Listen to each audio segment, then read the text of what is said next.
चित्त चंचल सा हो रहा है। आज जो स्वप्न देखा है उससे मन और अधीर हो रहा है।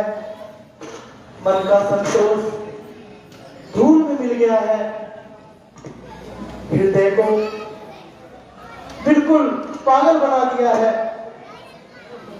ना जाने ये अधीरता क्या करके मानेगी। राधा जी, स्वप्न की बात तो बिल्कुल निर्मल होती है। उस पर विश्वास करना एक प्रकार की भारी भूल है। नहीं, ये स्वप्न नहीं है। यह तो मेरा संतोष खाली नहीं जा सकता। ना जाने क्या हुआ है, दिल बैठा जा रहा है, तारे से टूटते जा रहे हैं और अंधेरा छा रहा है। देखा है जो स्वप्न मैंने आज तक न देखा है। मानो कोई अवध पर बिजली सा गिरा रहा है। घर बार सब उजड़ रहे, घर घर खंडर बने हैं। मानो सारा नगर खड़ा आंसू बहा रहा है।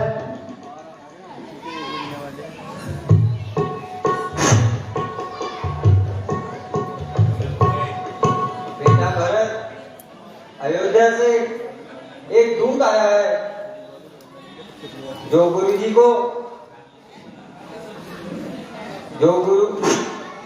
वशिष्ठ का संदेश लाया है।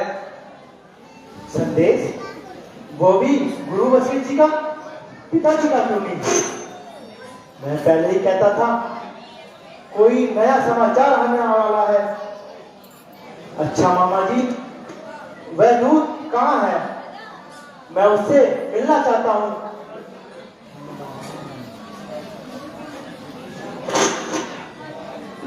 द्वार पर खड़ा है, मैं अभी बुलाता हूँ।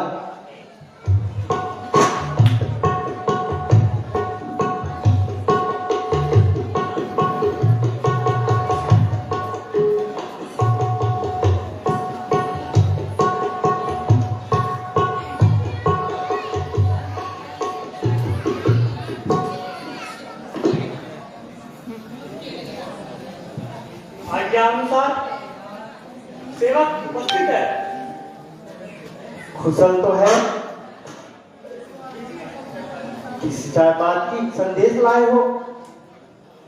हाँ महाराज, वैसे तो कुशल है, परंतु आपको जल्दी बुलाया है। पिताजी तो कुशल है। हाँ महाराज, सब कुशल है, लेकिन आपको जल्दी बुलाया है। भाई राम व लक्ष्मण सब कुशल तो है। हाँ महाराज, सब कुशल है, लेकिन आपको जल्दी बुलाया है। अरे जल्दी बुलाया है, जल्दी बुलाया है। अरे कोई कारण भी तो बताया होगा। हाँ महाराज, मैं यही कहता हूँ, बस आपको जल्दी बुलाया है। भ्राता जी, इस विवाद को छोड़िए और शीघ्र अयोध्या चलने की तैयारी कीजिए।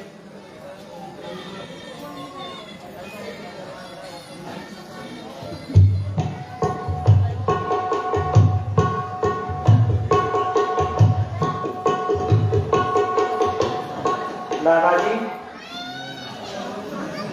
आपका वियोग हमें अति असहनीय है, परंतु क्या करें, इस समय ठहरना दुस्साह है।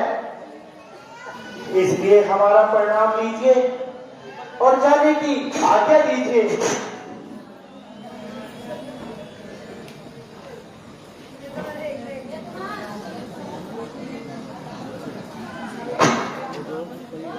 बेटा,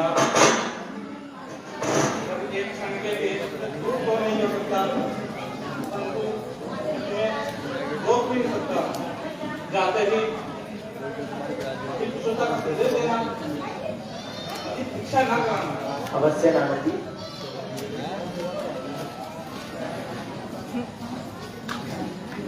प्यारे भांजो, तुम्हारी संगत में दिल हर समय प्रसन्न रहता था। परंतु इस समय ना तो हम विदा करने को जी चाहता है और ना ही रोका जा सकता है। अच्छा जाओ, परंतु अधिक दिन ना लगाना और कुछ दिन बिता कर शीघ्र वापस आ जाना।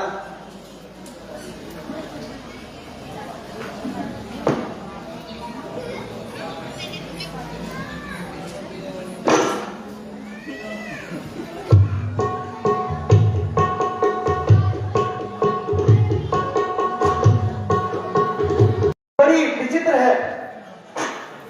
बाजारों में शिकार बोल रहे हैं, गलियों में जगह जगह कुत्तों की रोने की आवाज आ रही है। भ्राता जी, कुछ समझ में नहीं आता। हमारे जाने के पश्चात अयोध्या की दशा कैसी हो गई है? एक आश्चर्य और भी तो है। वह क्या भ्राता जी? जो कोई आता है चुपचाप प्रणाम करके चला जाता है, मानो कोई किसी को जानता ही ना हो। दिशाएं रो रही हैं, कुल नगर में शोक छाया है। विधाता आज क्या सगुन इन आंखों को दिखाया है। भवन सूने से लगते हैं, गली बाजार निर्जन है। रचिए क्या रचना, प्रभु ये कैसी माया है।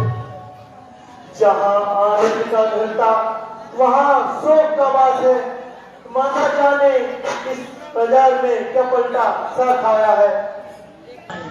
निसंदेह भ्राता जी, चारों ओर अपशकुन होते दिखाई दे रहे हैं, जो किसी भारी घटना का संदेश दे रहे हैं। हाँ भाई,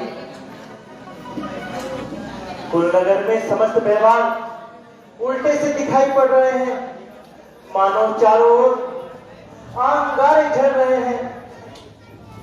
किसी की शोक में देखो सकल घरबार रोते हैं, कहीं बच्चे बिलखते हैं, कहीं परिवार रोते हैं।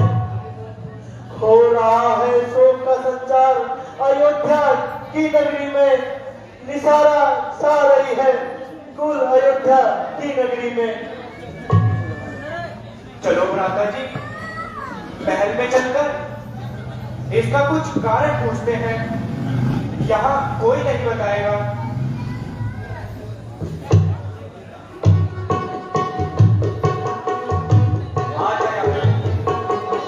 चलो, मात्र 15 या 20 मिनट की लीला है। आपको प्रभु श्री राम की सौगंध है।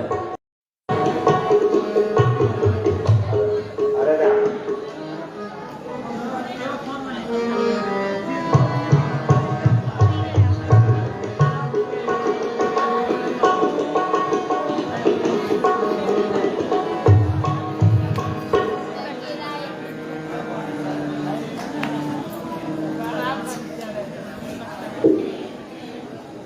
महारानी की कीजिए हो। सुना है भरत जी आ गए हैं? क्या कहा? मेरा लाल भरत आ गया? उन्हें शीघ्र मेरे पास लेके आओ। वह देखिए, वह स्वयं ही आ रहे हैं। माता जी प्रणाम। चिरंजीवी रहो मेरे नौनहा। बेटा, तुमने बहुत दिन लगाए, कहो तुम्हारे नाना मामा को प्रसन्न है?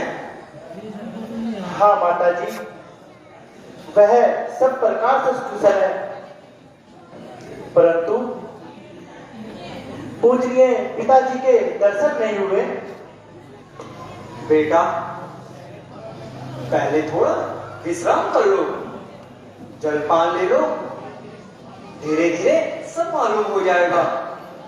माता जी, कुशलताओं का आदान प्रदान तो होता रहेगा, खाने पीने का और विश्राम का भी होता रहेगा, लेकिन मुझे अब तक पूज्य पिताजी के दर्शन नहीं हुए और ना ही भाई रामचंद्र जी के दर्शन हुए।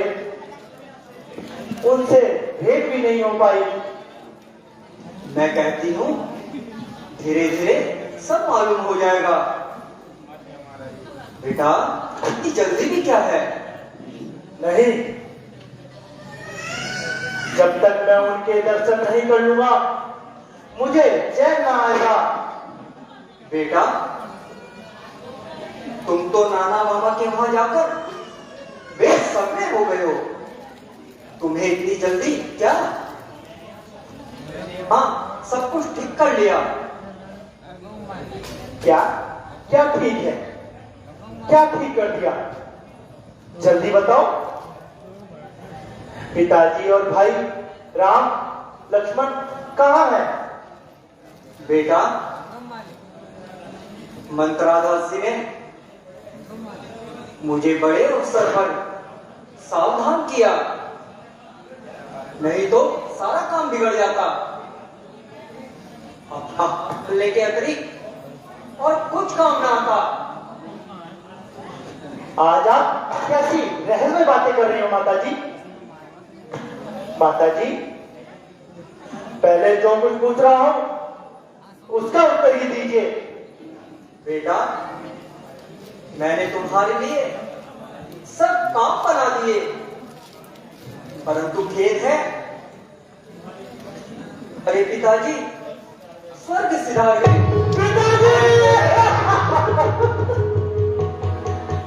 अब तुम्हें उनके दर्शन ना हो पाएंगे।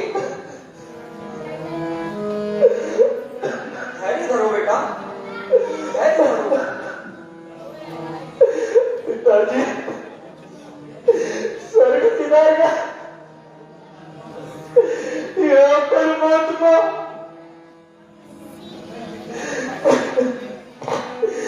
मैं कितना दुर्भाग्य वाला हूं जो अंतिम समय में उनके भाई राम व लक्ष्मण जी कितने भाग्यवान थे जिनके हाथों पिताजी ने प्राण त्यागे। करेगा कौन हो संसार में ये ममता मेरी, और खबर कौन लेगा आप पिता? ओ विधाता, ये क्या किया? उठो बेटा उठो, धरो। मरना जीना उस परमात्मा का अधिकार है। पिताजी पिताजी ने प्राण अचानक ही त्यागे या कोई उन्हें रोग हो गया था? क्या कारण था? मुझे शीघ्र बताओ। कुछ नहीं बेटा, कुछ भी तो नहीं। राम के वियोग में कुछ पागल से हो गए थे। है? राम का वियोग? ये क्या? राम कहाँ चले गए थे? राम का मन जाना ही उनकी मृत्यु का कारण बना। है? राम का मन जाना? आप कैसे रहस्य बातें कर रही हैं माता? मैं ठीक कह रही हूँ बेटा। एक बार मैंने महाराज से 2 वरदान लिए थे। जब राजा तुम्हारा अधिकार छीनकर कौशल राज्य का राम को देना चाहते थे, तो मैंने मंत्रा की मदद से शुभ अवसर जानकर महाराज से अपने 2 वर ले लिए। एक में तुम्हारे लिए राज और दूसरे में राम के लिए 14 वर्ष का वनवास।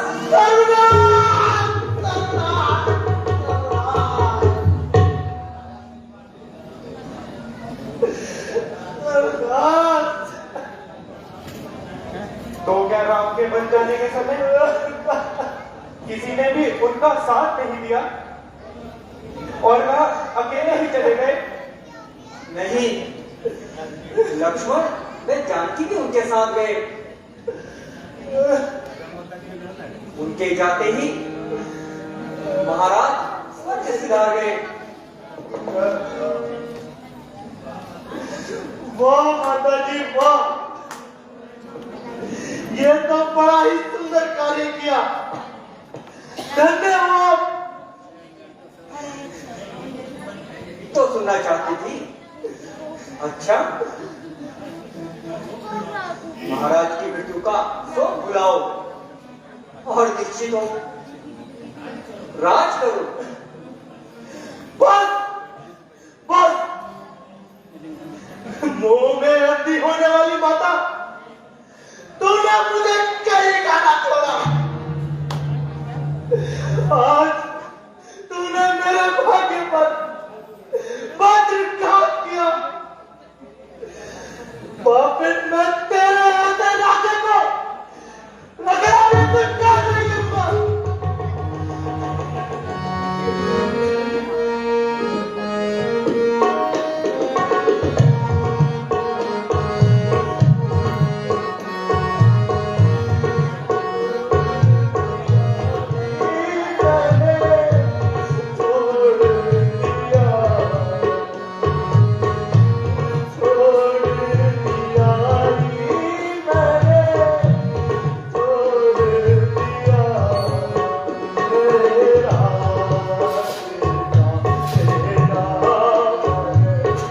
साथ बेटा साथ,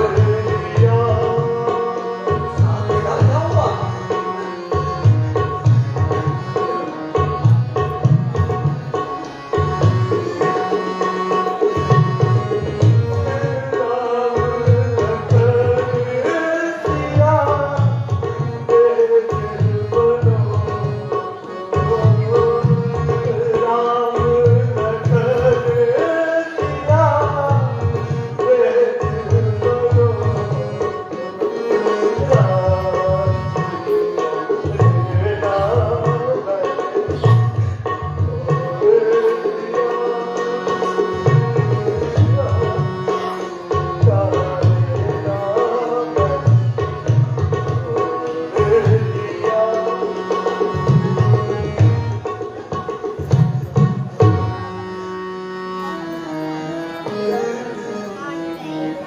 बेटा,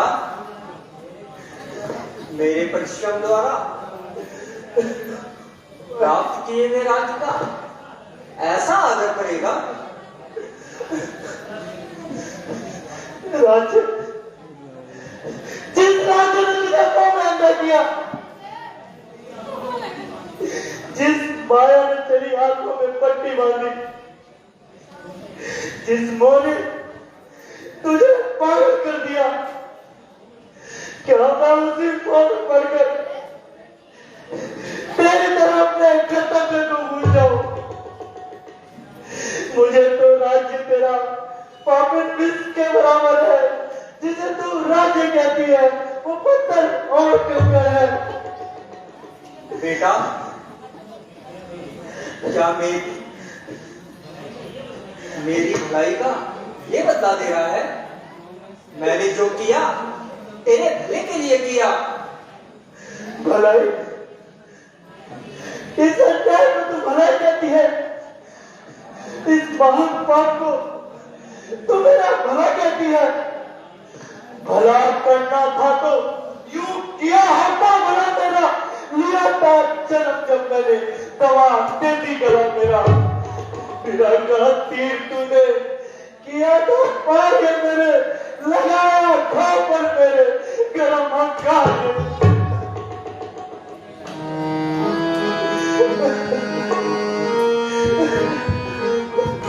बेटा, ऐसा कुछ तेरे लिए तो किया है मैंने, तू ऐसे क्यों हो रहा है?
मेरे लाल, अधिक ना रो। मेरे सामने से दूर हो जा। क्या बेटा, मुझसे मोह ना रहा? खबरदार, जो मुझे बेटा कहा, मेरी नेकी का बदला देने का समय आया तो तू भागेगा। बदला बदला तो तुझे जब मिलेगा जब ये भरत तेरे आंखों के सामने बात डालेगा। तू ये क्या कह रहा है भरत? ताकि तुझे मालूम हो माता कौशल्या के दिल पर राम के बिछड़ने का ज्यादा शोक है। बेटा, मेरी ओर तो देख, मैंने तेरे लिए किस तरह से ये राज्य प्राप्त किया। अरे वो गायक, तुझे एक बार कह चुका हूं, मुझे बेटा कहके कलंक कर निकालना लगा। ओ मेरा, तूने पिताजी के प्राण लिए।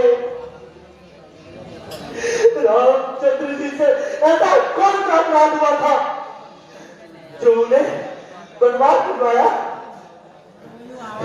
क्या उन्होंने किसी का धन लिया था या किसी ब्राह्मण का अन्याय किया था? अगर नहीं तो बता, उन्हें बन क्यों बेचा? बेटा, तुझे क्या हो गया है?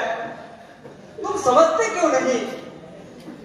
मैंने तुम्हारे लिए इतनी कठिनाई से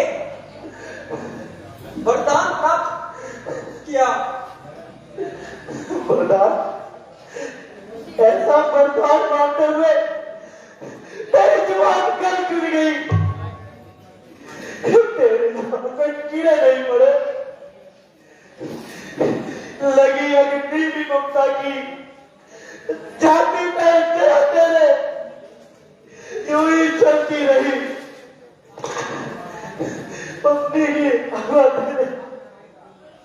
ओ कुल्लासी माता, मैं तुझे प्रणाम करके तुझ जाता हूं। बेटा, मेरी दूध का तो कुछ लाज रख। हाँ, मुझे वही शर्म आ रही है। ना मैं तेरा दूध पीता और ना इस दिन को जीता, परंतु क्या करूं, बाल्यपन में ज्ञान न था। जो मुझको ये विदित होता तो दुनिया से न चल देता। कभी पीता न तेरा दूध पीता तो करता, प्रभु से घर में फरियाद करता और मैं पढ़ देता, भला देता होते ही कौन या मुझको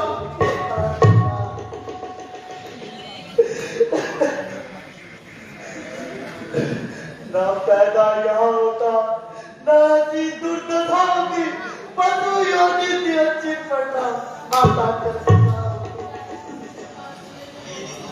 अरे बावले, मैंने तुझे ताज दिलवाया, दास बनने से बचाया, तुझे ना आया। ओ पाप भाती माता, मैंने कुल को कलंक लगाया, अधिकारी को राज सिंहासन से उतारा और अपने पति को जान से मारा। बस अब राज तिलक को ही मेरे नजदीक न लाना। या तो राम के राज्य अभिषेक के लिए है या पिताजी के सैयादान के लिए।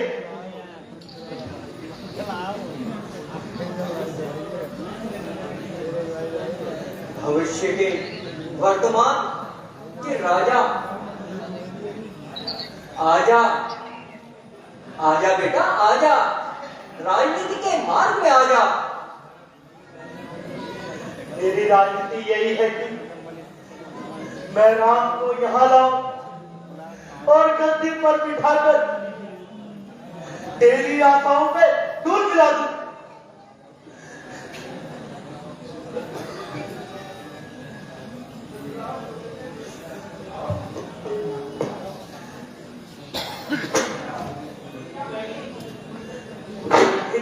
जो चाह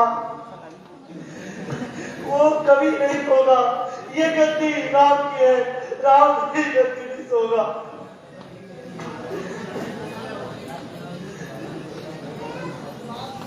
बेटा, ये सब कुछ मैंने तेरे लिए तो किया, और तू ही मेरे से मुंह मोड़ रहा है। माता को समझा दे, मिलकर हम इसे बेटा, इसके राज्य को धिक्कारते हैं।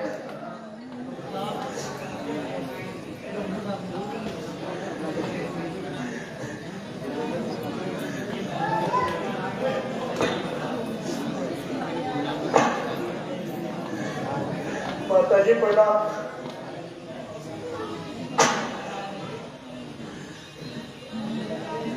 आयुष्मान बेटा।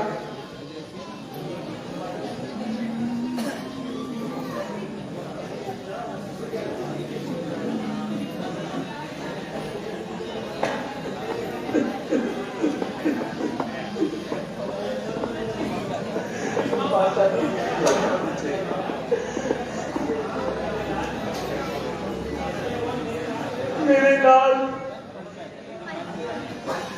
मुझे जैसा राम था वैसा ही तू है। खाली हुई गोद तो यह गोद भरी है। इस क्षण का सुधार आगे जिगर है।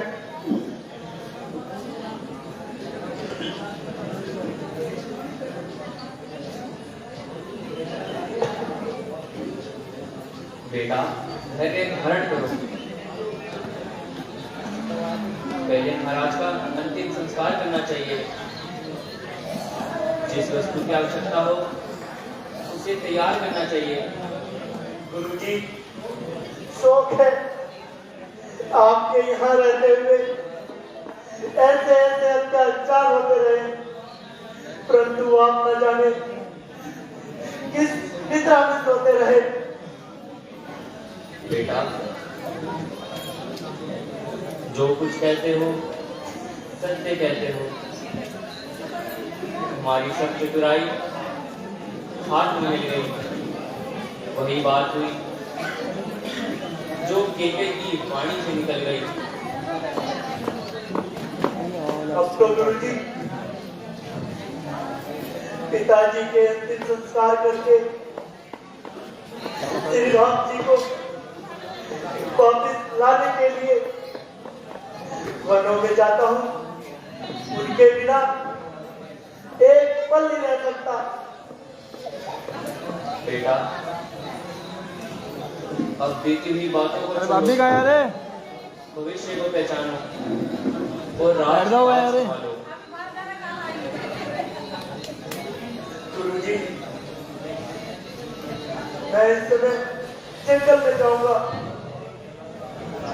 यदि वो मेरे कहने से वापस ना आए तो 14 वर्षों तक अपना दुख न दिखाऊंगा। जी, तुम्हारा विचार अति उत्तम है।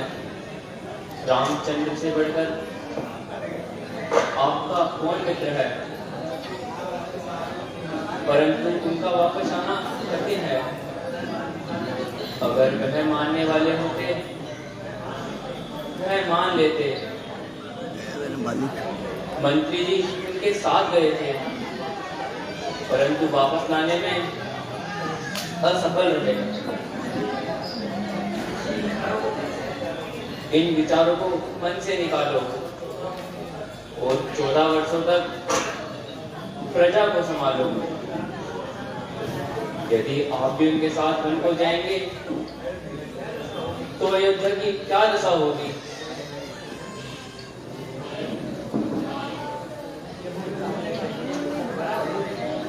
गुरुजी,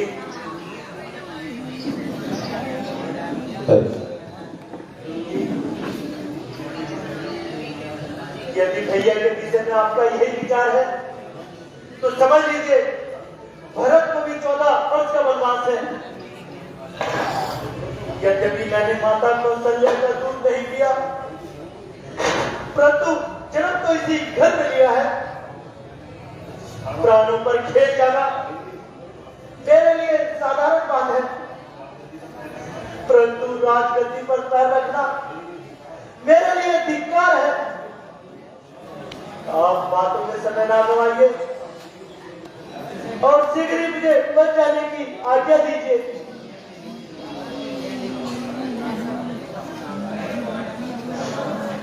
बेटा,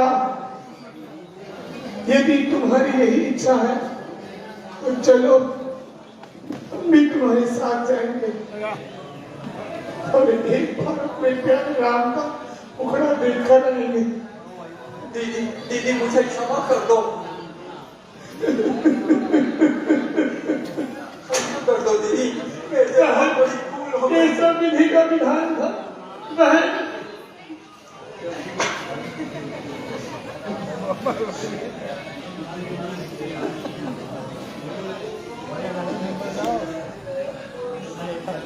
चलो चलो, हम भी चलते हैं भरत।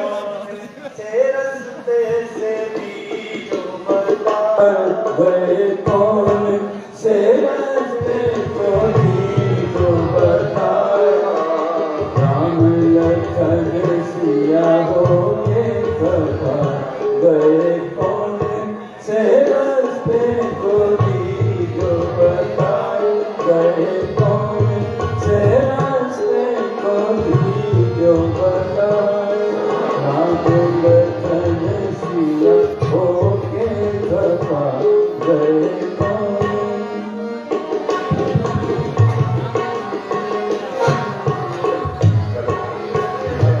आपसे अनुरोध है, मात्र 10 मिनट की लीला का मंचन शेष है। आप लोग अपने स्थान पर बैठे हैं, प्रभु श्री राम की सौगंध है। आप सभी को 10-15 मिनट की लीला है, इसे देख करना है। कल आपके समक्ष त्रिशावत और खरदूषण लीला का मंचन होगा, सुंदर लीला का मंचन होगा।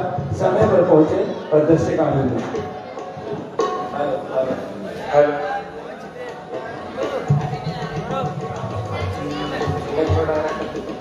भगवान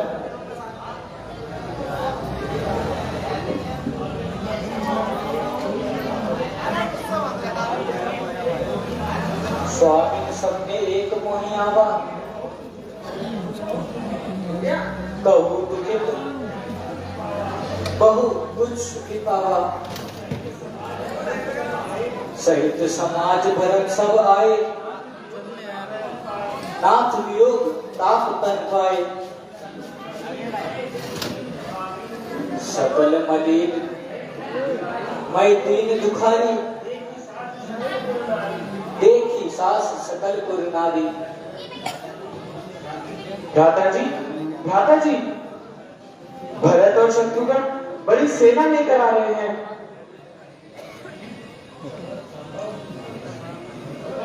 संभव है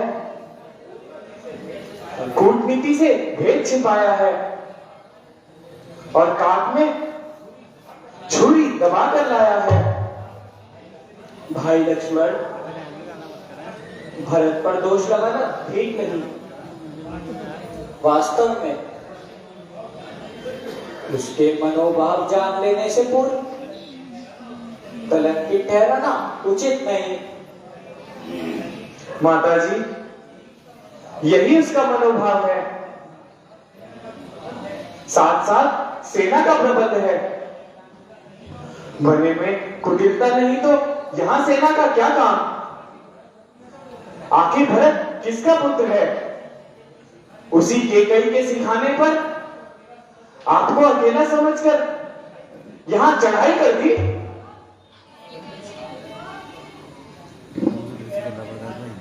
तो भी वह अपने स्थान पर निर्दोष है। हमने पिता की आज्ञा मानकर वन जाना स्वीकार किया। यदि वह माता की आज्ञा पालन करता है तो इसमें क्या बुरा है? दया निधान, यह आपकी कोमल स्वभाव का परिणाम है कि राज सिंहासन पर विराजमान होने वाली मूर्ति आज शिला पर विराजमान है। क्या सबका हृदय आपके समान है?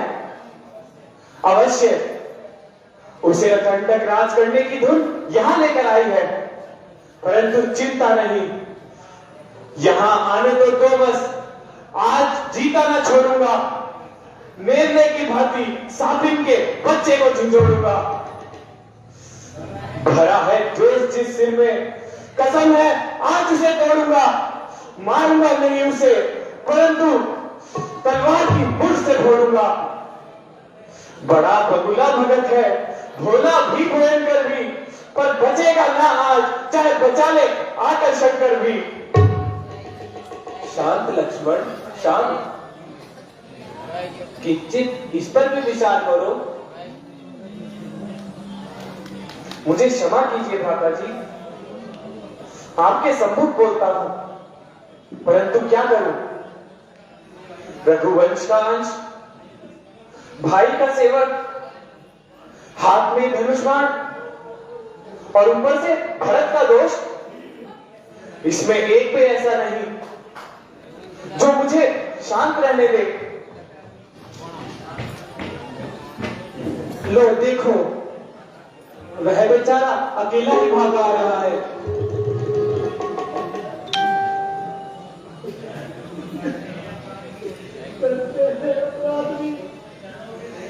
चरणों के चेहरे देखना, देखना अपनी अवगुणा तेरे देखना।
मेरे हृदय को शीतल करो।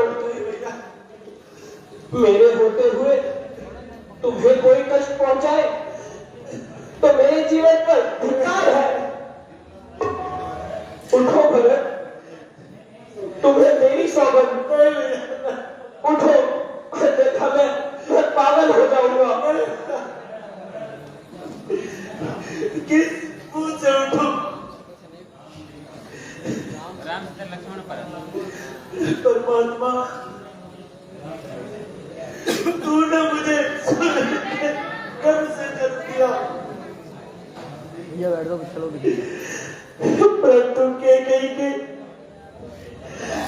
कौन से जन्म में दिया होता? भरत का वह छाती लगाने के कारण प्रभु नहीं हम आपको दिखाने के काबिल।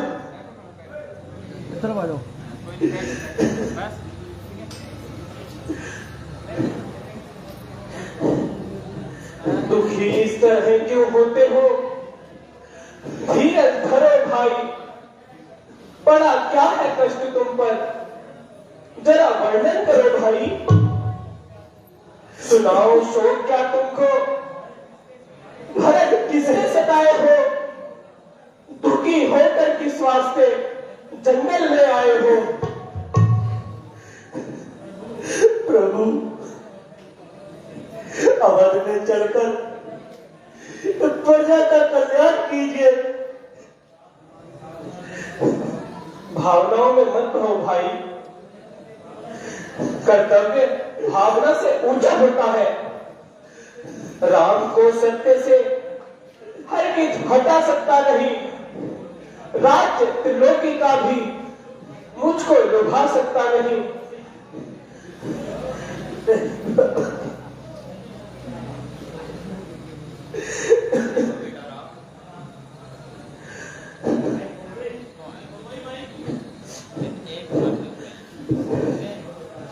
धन्य हो बेटा राम, धन्य हो। गुरुदेव प्रणाम। आप यहाँ? पुत्र, थोड़ी दूरी पर ही तुम्हारी माताएं और दुखी प्रजा तुम्हारे दर्शनों के लिए तड़प रही है। क्या कहा? हमारी माताएं भी आई हैं? अहो भाग्य, आज मैं उनके दर्शन करूंगा।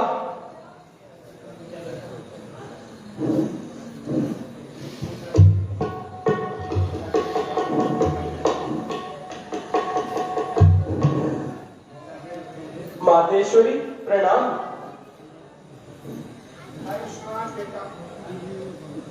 माताजी प्रणाम। प्रणाम माते।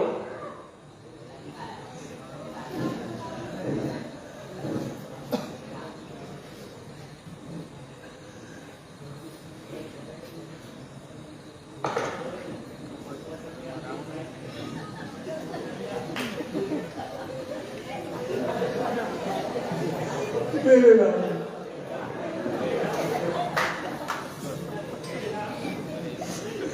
बेटा,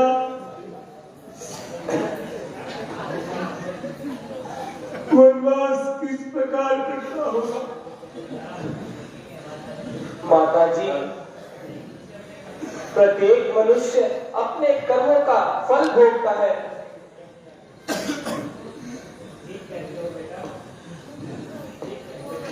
ठीक कहते हो बेटा, यह सब कर्मों का ही फल है।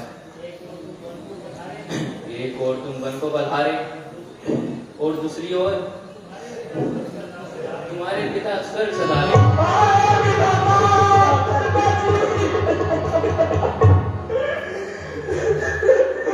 पिताजी,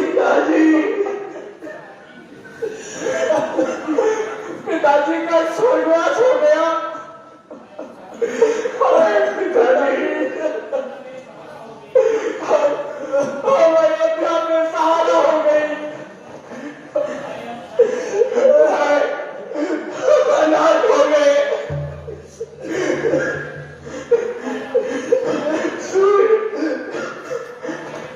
वो भाग्य के चक्र तूने क्या कर डाला? था एक सहारा, मैं भी गिरा डाला। बेटा शांति धारण करो, विलाप करके महाराज की आत्मा को दुख ना पहुंचाओ। गुरुदेव, आपका उपदेश कल्याणकारी है, किंतु आप इन सब को लेकर अयोध्या लौट जाओ। बेटा मैंने भरत को बहुत समझाया, किंतु उनकी राम भक्ति के सामने कोई उपाय काम ना आया। हे भाई, अब तुम ही विचार करो, ऐसा कार्य करो जिससे माताओं को शांति और प्रजा में सुख रहे। बेटा बेटा भरत, तुम्हारे निस्वार्थ प्रेम की हद हो गई। इसके अतिरिक्त तुम राम के अनन्य भक्त भी हो। राम नहीं चाहेंगे कि जिस पिता ने अपने वचनों की पूर्ति के लिए प्राण दिए, उन वचनों को झूठा करें। बेटा भरत, राम अपने मार्ग से कभी नहीं हटने वाले। उनकी आज्ञा का पालन करो।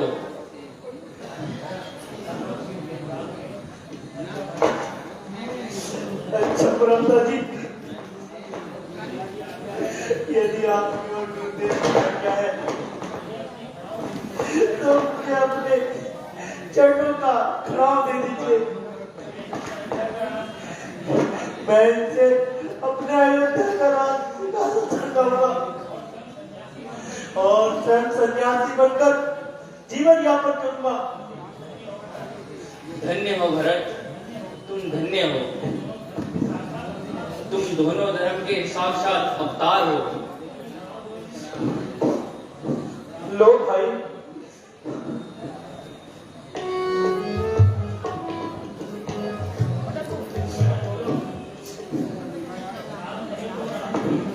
राम नहीं तो राम की चरण पादुका मंजूर है। राम की हो आज्ञा तो भरत भी मजबूर है। अच्छा प्रभु, आज्ञा दीजिए, परंतु याद रखना कि यदि आपने 14 वर्ष में एक दिन भी अधिक लगाया तो भरत को जीवित ना पाएंगे।